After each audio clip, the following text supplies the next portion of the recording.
los fenómenos más destacados que se ha vislumbrado en estos primeros años del siglo y del milenio es el fenómeno de las redes sociales. Más que nunca tienen un protagonismo hoy. En sí, es el manejo de la información a través de las redes sociales lo que influye en la determinación de criterios políticos, económicos y sociales. A través de las redes se generan tendencias sobre temas políticos.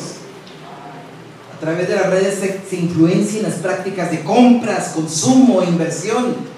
A través de las redes se promueven modas, filosofías y hasta patrones de conducta, aunque no lo crean.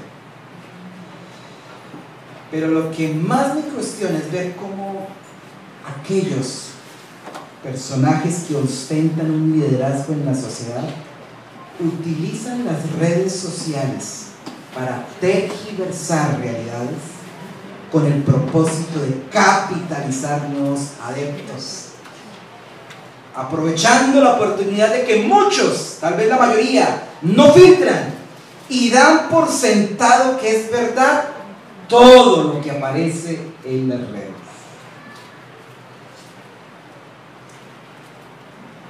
Pero al mismo tiempo, estos líderes reconocidos se convierten en esclavos de las mayorías que marcan tendencia en las redes, creando su agenda de trabajo solo a partir de lo que dicen y lo que desean las mayorías. Aquellos que creen que todo lo que las mayorías dicen son practicantes ortodoxos de aquella famosa locución latina que dice Vox Populi, Vox Dei. Jesús nunca se dejó influenciar por la tiranía de las mayorías o del populismo. Él sabía que Vox Populi no era Vox Dei. Esta postura es reiterada en el desarrollo del ministerio de Jesús a favor del reino de Dios. Y el Evangelio de Marcos nos presenta hoy un primer balance de gestión del quehacer de Jesús en Galilea, en donde podremos ver su sabiduría al interactuar con las multitudes que le rodeaban. Quiero pedir el favor que me acompañe al capítulo 3 del Evangelio de Marcos. Marcos capítulo 3, versículos 7 al 12.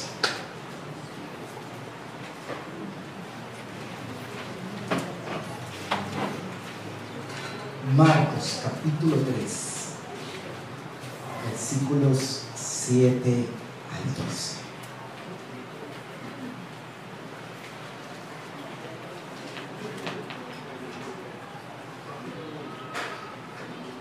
¿Lo tenemos? Mas Jesús se retiró al mar. Recuerda que continúa la escena o continúa el episodio que ha iniciado en la sinagoga, ¿no? ¿Por qué sale Jesús de la sinagoga apresurado? Bueno, lo que dice el versículo 6: los fariseos tomaron consejo con los ciudadanos contra él para destruirle. Mas Jesús se retiró al mar con sus discípulos y le siguió gran multitud de Galilea y de Judea, de Jerusalén, de Idumea, del otro lado del mar, y de los alrededores de Tiro y de Sidón. Oyendo cuán grandes cosas hacía, grandes multitudes vinieron a él. Y dijo a sus discípulos que le tuviesen siempre lista la barca a causa del gentío, para que no le oprimiesen.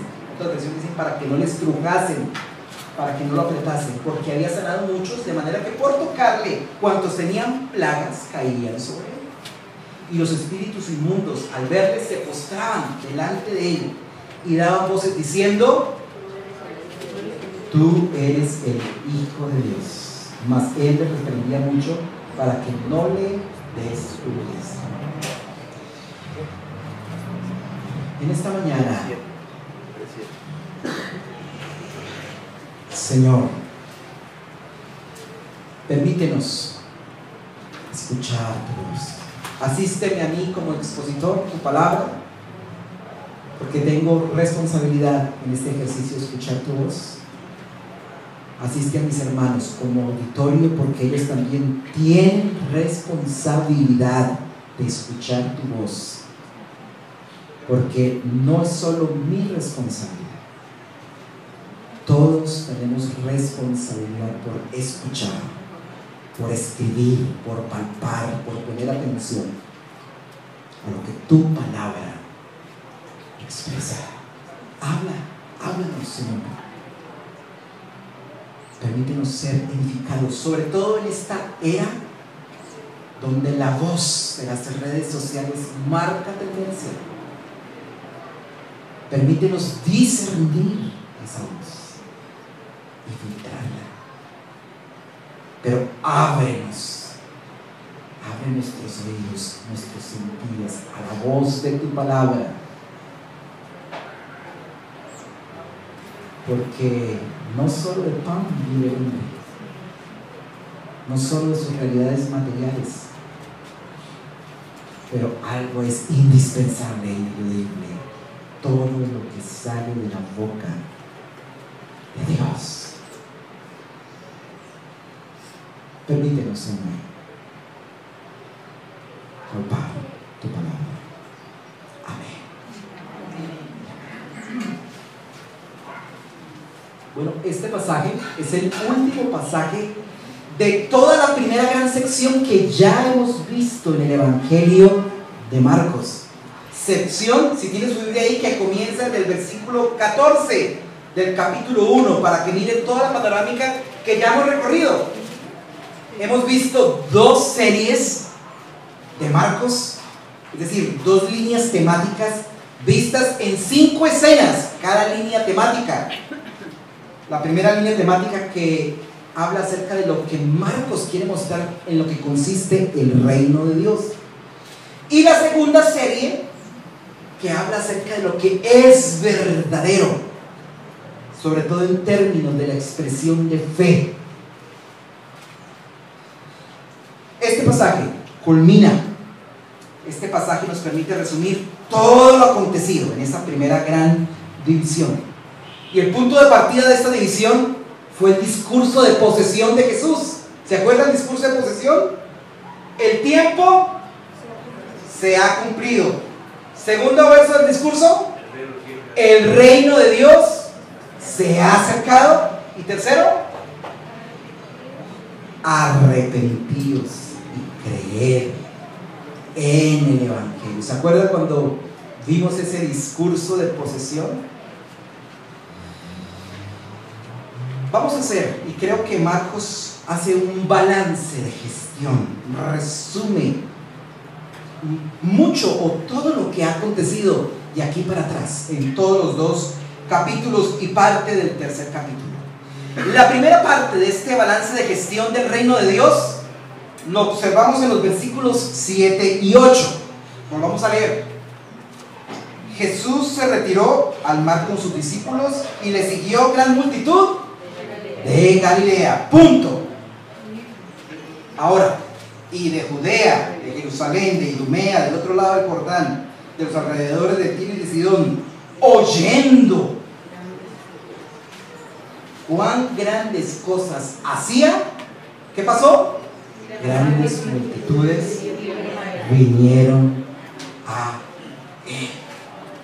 Multitudes estaban en Galilea, pero no solo de Galilea, de Judea, de Jerusalén, de Idumea, del otro lado del Jordán y de alrededor de Tiro y de Sidón, rodean a Jesús porque oyen lo que Jesús, ¿qué? Hacía. Entonces la pregunta es: ¿qué hacía Jesús? Que Él nos ha mostrado toda esta sección, desde el versículo 14 del capítulo 1 hasta el versículo 6. ¿Qué ha hecho Jesús? Permítanme hacerle un resumen de todas las acciones, de aquellas grandes cosas que hacía Jesús. En primer lugar, Jesús predica y enseña la palabra de Dios Exactamente. Y lo hace como quien tiene autoridad y no como los escribas. ¿Dónde se menciona esa frase? A ver, carita feliz, ¿en qué escena se menciona esa frase? ¿Sí? No mire la Biblia, por favor. ¿En qué escena se menciona esa frase? ¿En qué episodio?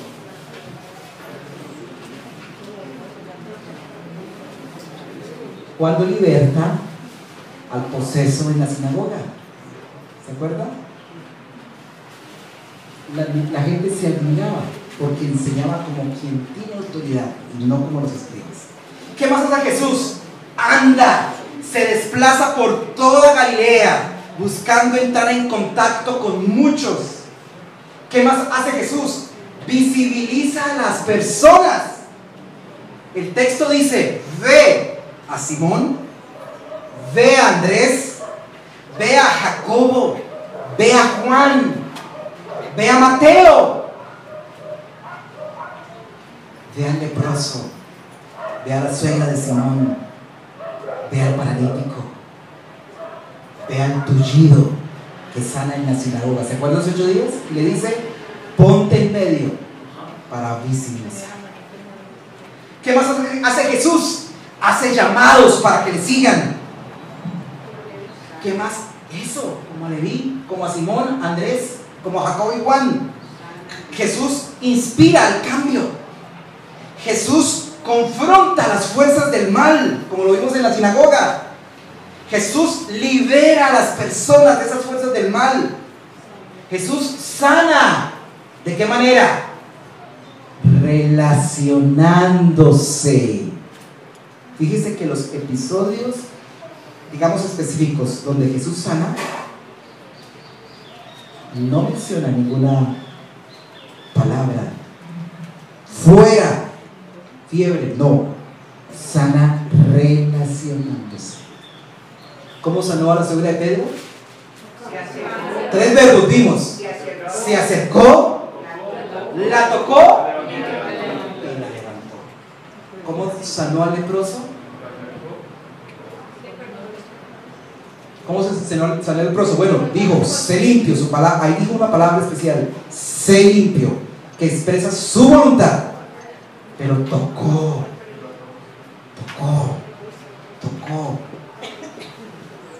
Perdona pecados.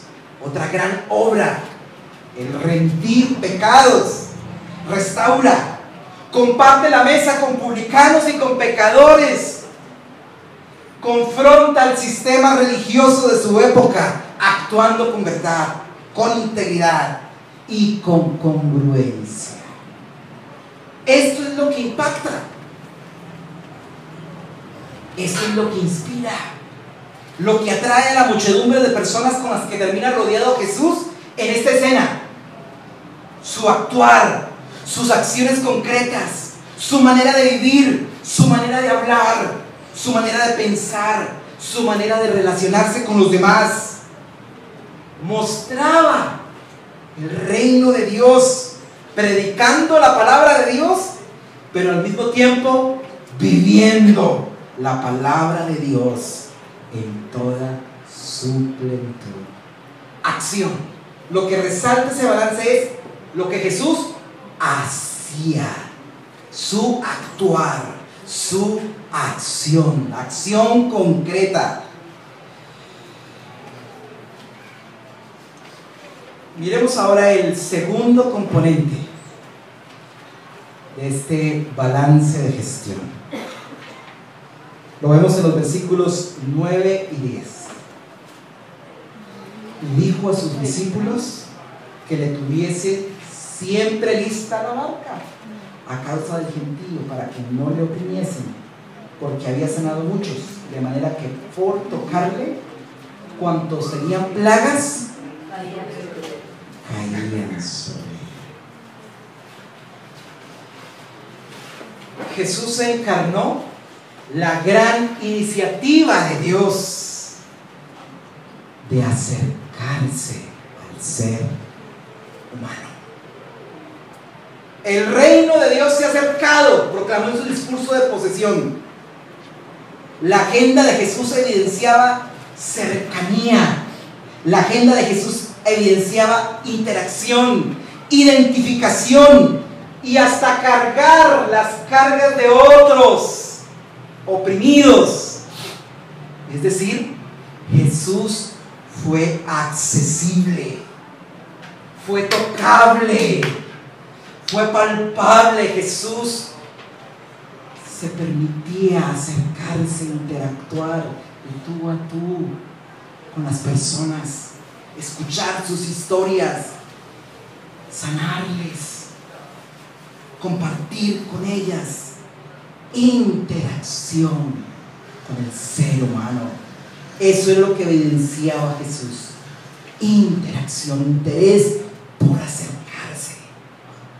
La pregunta sería: ¿cuántas personas que conformaban la multitud estaban dispuestas verdaderamente a tener una relación cercana con Jesús? ¿Qué cree usted?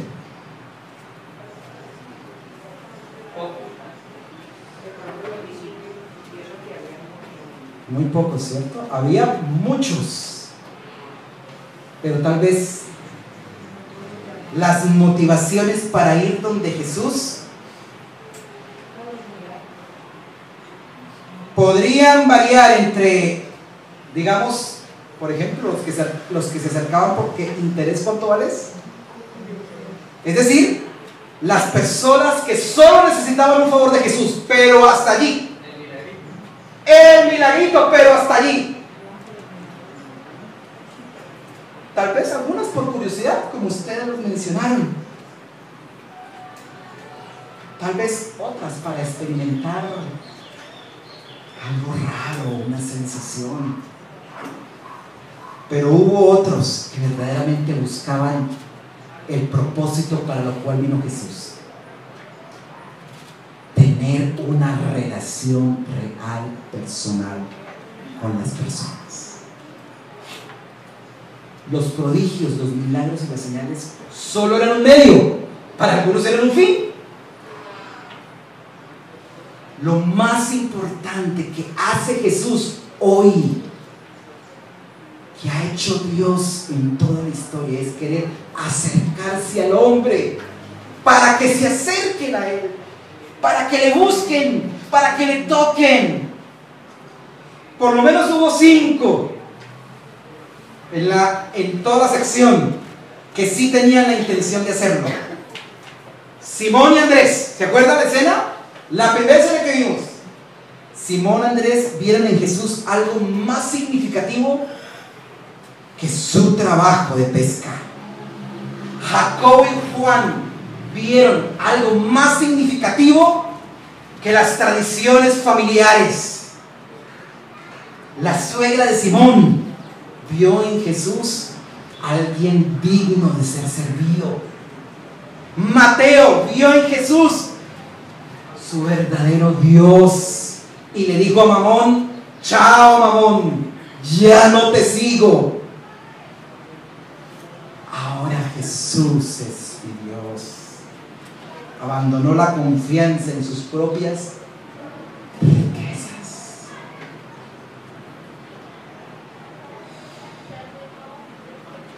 Tercer lugar, miremos el tercer componente de este balance de gestión. Versículos 11 y 12. Los espíritus inmundos, al verle, ¿qué hacían? ¿Qué hacían? Se postraban delante de él y daban voces diciendo: tú eres el Hijo de Dios. Mas él le reprendía mucho para que no le descubriese. Las fuerzas del mal se postraban delante de Jesús y lo identificaban claramente como el Hijo de Dios.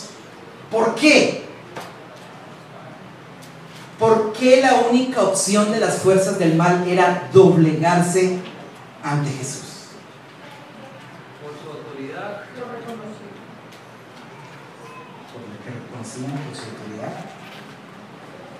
En primer lugar, señalo esto, porque era un hombre que tenía autoridad.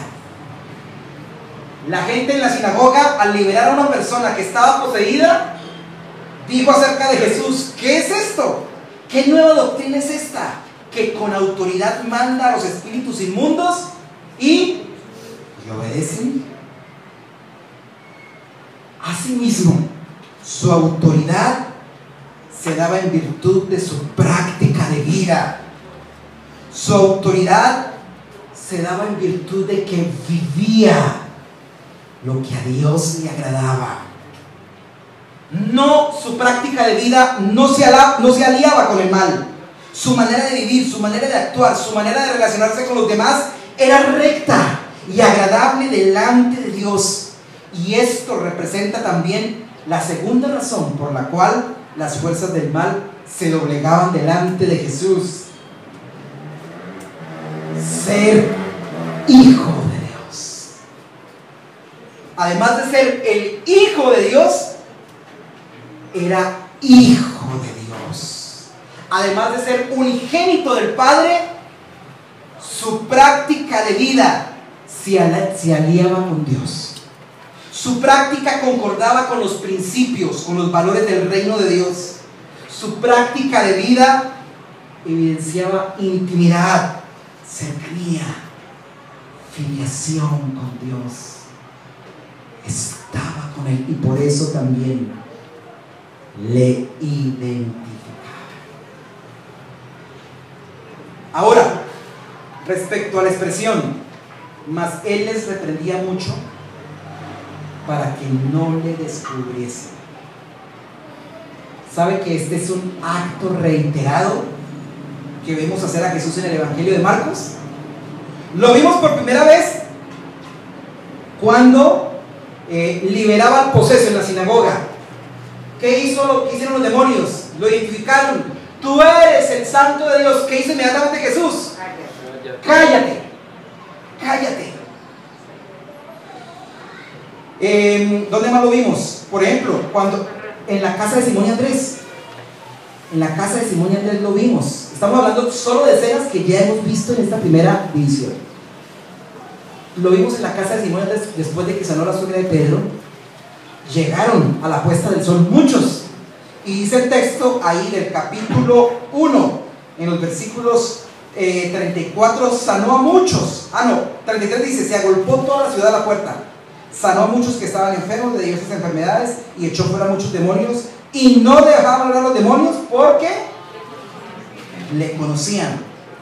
A ver, miramos también cuando sanó al leproso. Cuando sanó al leproso, ¿qué le recomendó?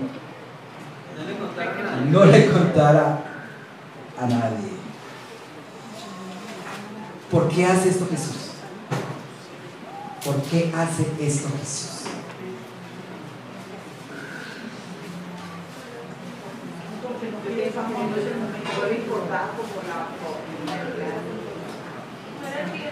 No era el tiempo.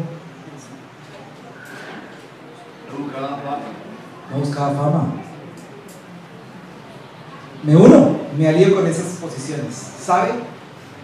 La agenda de Jesús no la manejaba la fama. La agenda de Jesús no la manejaba la espectacularidad.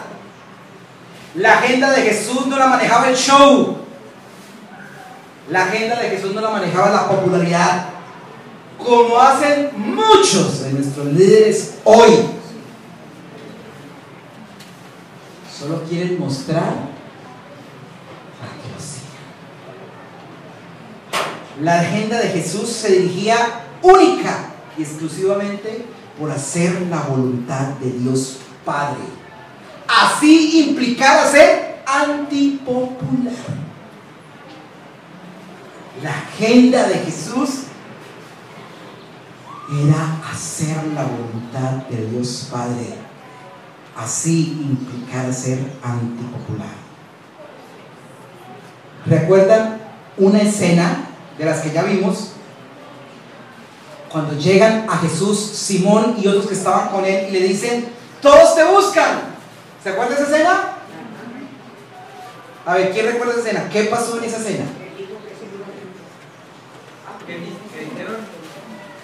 ¿Cuando llegó la mamá y los hermanos? No. Esa escena todavía no la hemos visto. ¿Qué hizo Jesús, Mari? ¿Qué dijo? Que se fueron y iban para Frente a la acogida de la multitud, Jesús dijo: no, esta multitud no. Vámonos a otros lugares. Porque también para predicar, para esto he venido. Para predicar, no solo a los de aquí, sino a los de allá también. Vamos y recorremos toda Galilea. ¿Recuerdan cómo comenzó esa escena? ¿Cómo comenzó esa escena? ¿Haciendo Jesús qué? toda la noche. Exacto, dice el texto. Si quieren, mira el versículo 35 del capítulo 1. Levantándose muy de mañana, siendo aún muy oscuro, salió y se fue a un lugar desierto, apartado de la multitud con la que había interactuado la noche anterior. Y allí, ¿qué hacía? Oraba. La respuesta de Jesús, la acción de Jesús: vamos a los lugares vecinos para que predique también allí, era la respuesta que evidenciaba la voluntad del Padre. Al Padre no le interesaba que Jesús hiciera un fortín y hiciera su imperio allí en Galilea. No. Sigue desplazándote, sigue desplazándote, sigue desplazándote. No tengas estabilidad. Sigue desplazándote para predicar, para darlo a conocer. La voluntad de Dios pesaba más para Jesús que la adulación de las personas. Hagamos las aplicaciones respectivas de este balance de gestión.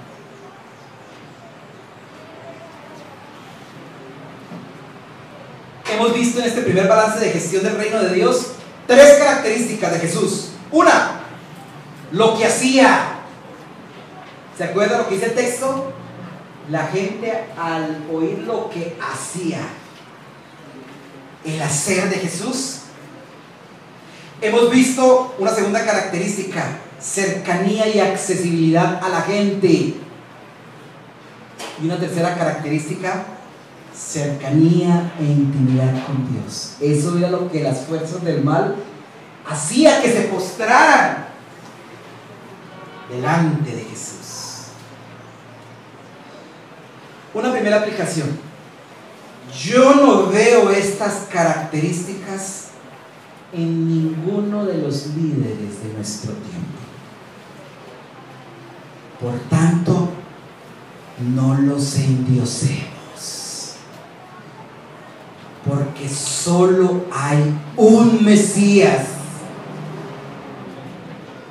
Jesús, el Cristo, el Hijo de Dios.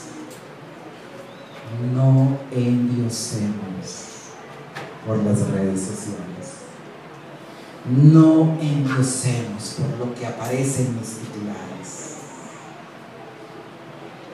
A Jesús, el Hijo de Dios, no le interesa manipular la información.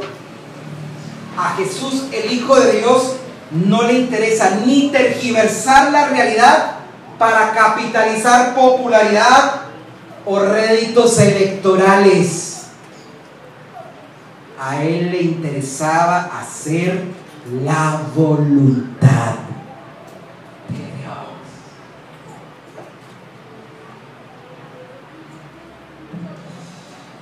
En segundo lugar, este pasaje nos hace 3 desafíos respecto a lo que hacía Jesús, respecto a su manera de actuar. La pregunta podría ser: ¿impacta nuestra manera de actuar la de otros?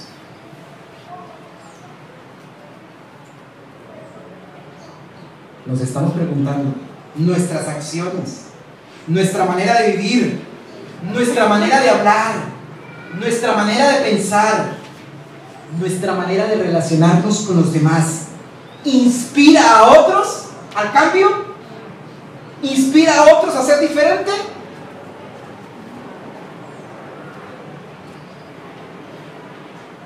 Los demás pueden ver en nuestra práctica de vida la encarnación de los valores y los principios del reino de Dios.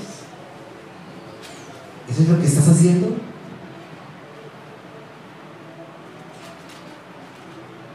¿Lo puede ver tu esposa?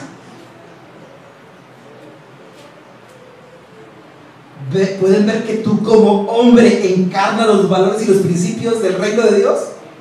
¿Lo puede ver tu esposo? ¿Tu esposo puede ver en ti que encarnas los valores y los principios del reino de Dios?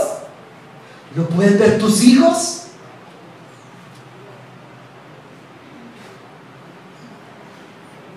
¿Lo pueden ver tus padres? ¿Lo pueden ver tus hermanos? ¿Lo puede ver tu familia extendida? ¿Lo pueden ver tus vecinos, tus compañeros de estudio, de trabajo? ¿Lo pueden ver tus jefes? ¿Los pueden ver tus empleados o las personas que tienen a tu cargo? Se ve la palabra de Dios puesta en práctica en tu vida y en mi vida. Si la respuesta a cualquiera de estos interrogantes es no,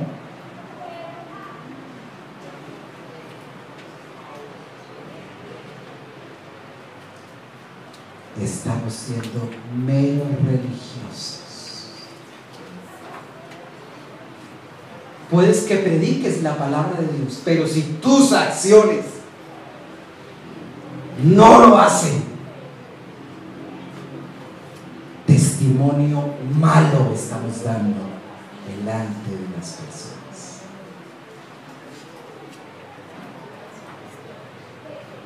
Puedes que invites a muchos a conocer a Jesús como su Señor y Salvador, pero si tu testimonio no lo ven, en primer lugar lo de tu casa, no lo ven tus vecinos, no lo ven tus compañeros, irresponsables somos. En segundo lugar, ¿eres una persona que se interrelaciona con los demás como lo hacía Jesús?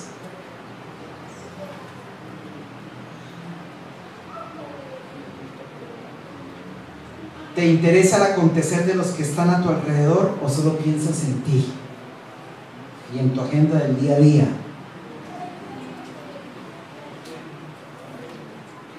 ¿Será que en tu agenda solo están las cosas que tú haces y las que a ti te interesan? ¿Solo buscas a los demás para que te satisfagan, para que te hagan favores, para usarlos y luego desecharlos?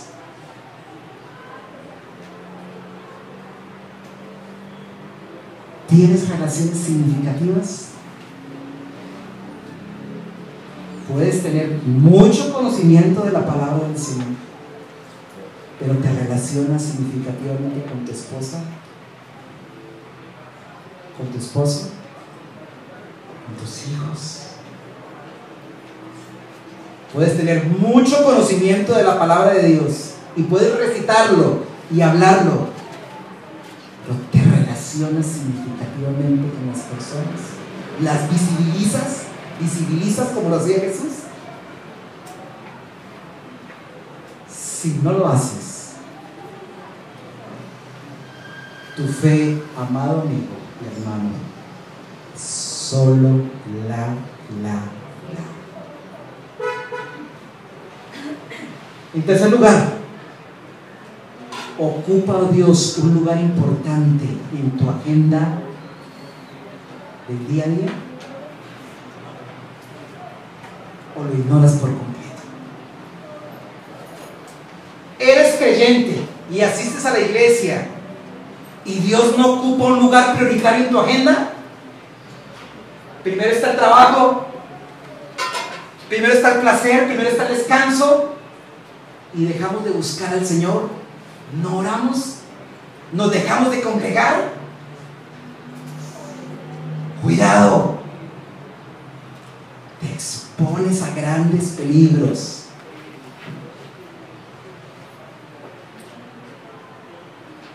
No solo buscas a Dios cuando tienes necesidad o cuando la cosa está grave y después lo marginas de tu acontecer, del acontecer de tu vida.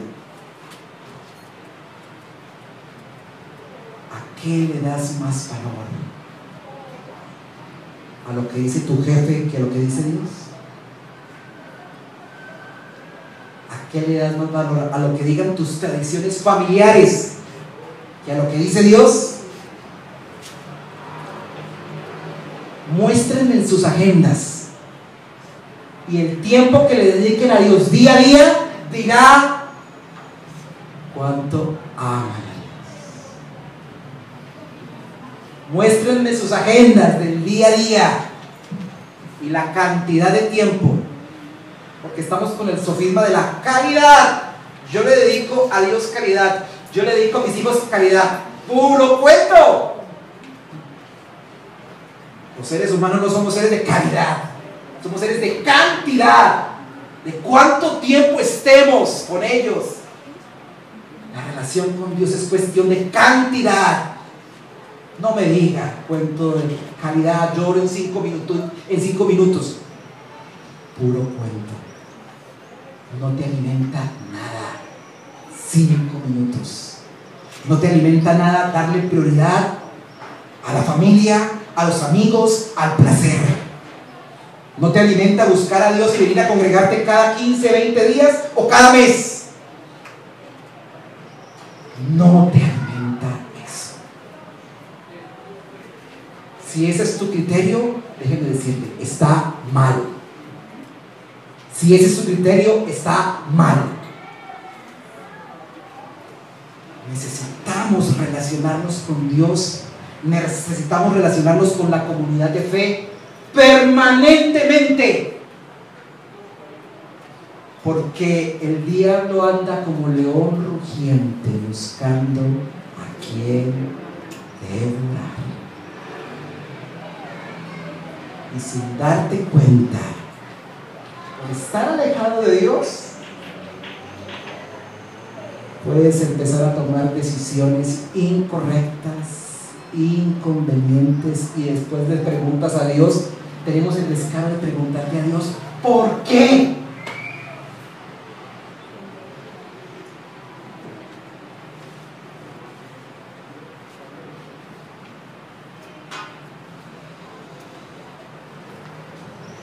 ¿Cuál es nuestro balance de gestión hoy de la fe? ¿Cuál es nuestro balance de gestión hoy delante de Dios? Cerremos nuestros ojos.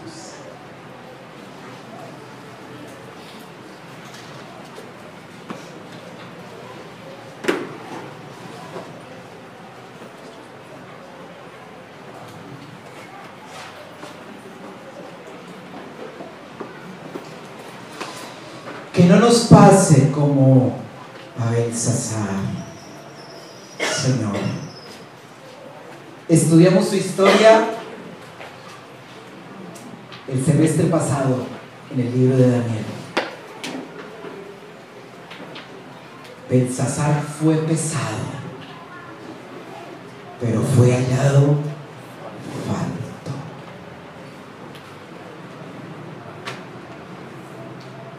Belsasar fue pesado, pero fue hallado falto. Ayúdanos, Señor, que no nos pase a nosotros lo mismo que a Belsasar, creyendo que por nuestra experiencia, por nuestro conocimiento de la palabra del Señor, lo tenemos todo, y que podemos darnos licencias de alejarnos, licencia de dejar de buscarte, licencia de dejar de congregarnos. Estamos bien. Que no nos pase que obtengamos el mismo pesaje que Belsasar.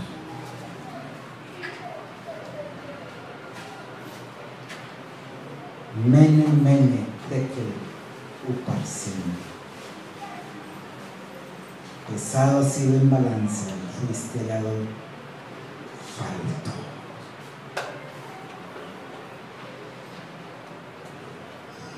Ayúdanos, Señor, a vivir la fe a plenitud. Ayúdanos, Señor, a ser actuantes de tu palabra y no solo personas que digamos discursos acerca de tu palabra. Que nuestras actuaciones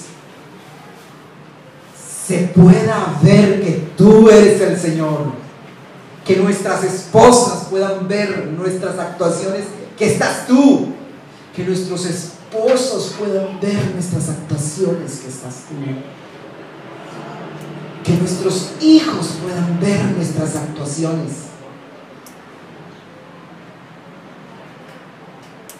que nuestros padres puedan ver nuestras actuaciones correctas y no la rebeldía, no la desobediencia. Que nuestros vecinos puedan ver nuestra manera de actuar, de hablar, de pensar. Que nuestros vecinos puedan ver la cortesía, la buena educación al hablar, el buen trato digno. Que las personas que nos sirven en casa,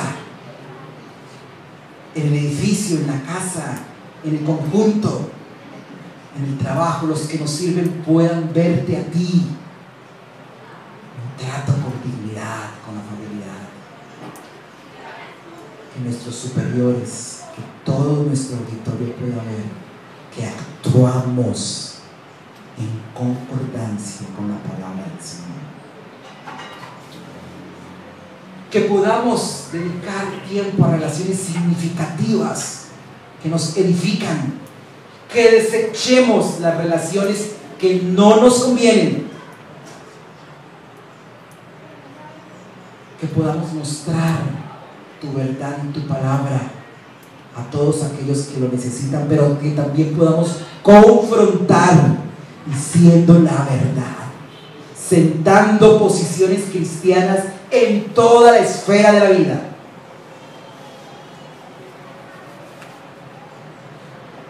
Que las fuerzas del mal puedan ver en nosotros,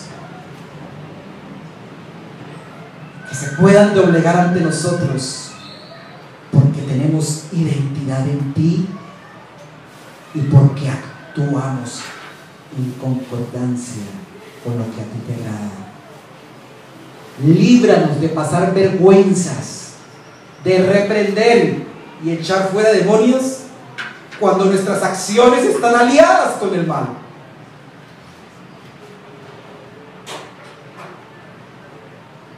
Ayúdanos, oh Dios, en el nombre de Cristo Jesús.